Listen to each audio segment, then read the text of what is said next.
Less is more. Bob Owens spent more time at home, at first to help Della with the children, then because he liked it. He had done nothing but travel and trade his entire adult life. He had never had a choice. Now he was more and more content watching his children play, spending time with his wife, and sometimes just staring into the fireplace flames while resting in his favorite chair. With hard work and luck, he had made a fortune.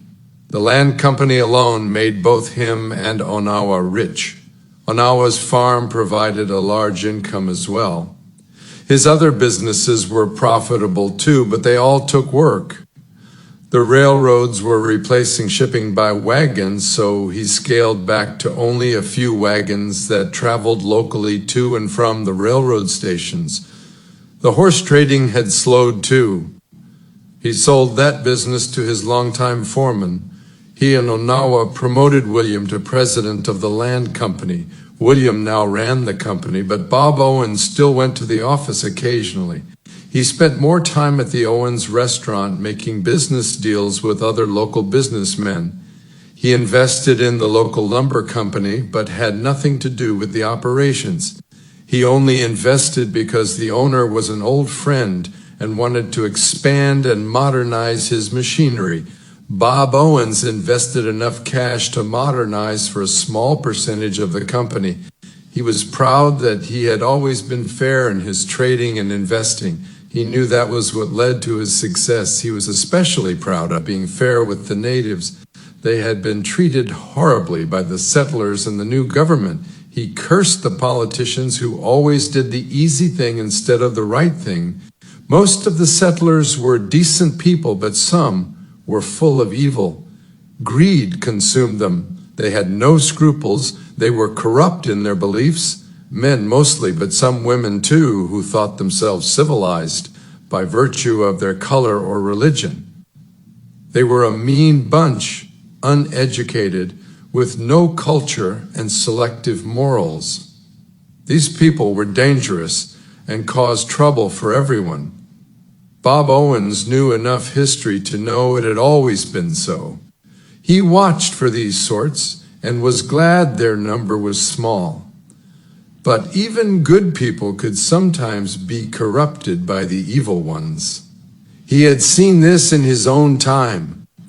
The first president of the new country, George Washington, at least made policies that gave the natives a chance to live alongside white settlers, but later, other presidents who followed and other politicians, especially Andrew Jackson, went back on all promises made to the natives. They took their land and killed many.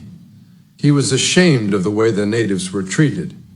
He often thought back to that first winter in the new country and how he would have frozen or starved if not for the natives who took care of him. It had been the worst time in his life. He almost died, but it may have taught him the most important lesson he had ever learned. Good people come in all colors. They speak many different languages. They have different religions and pray to different gods. For all those differences, they were no better or worse. They either chose good or evil. That lesson was what he remembered when he began to trade with settlers and natives alike.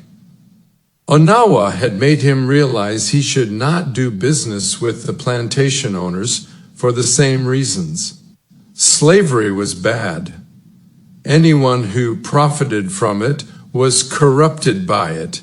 It seeped into everything and turned even the good into darkness. He stopped doing business with plantations after she reminded him of this. He could have made a lot more money, but it wasn't worth it. More and more plantations sprang up every year after seeing slaves whipped and chained, being bought and sold, and treated worse than any animal. He did not regret turning down that kind of business. The evils of slavery was in all the newspapers, especially those they got from the North. More and more, the good people of the new country realized the slave trade was not good. In the North, people joined abolitionist groups. The movement was growing. He thought of the girl called Henny he helped arrange passage for after Onawa asked for his help. Again, it was Onawa who did the right thing. It hadn't been the easy thing, yet she did it without hesitation. No one except his wife and Onawa knew that he had arranged passage out of the South for a dozen more escaped slaves and natives since then.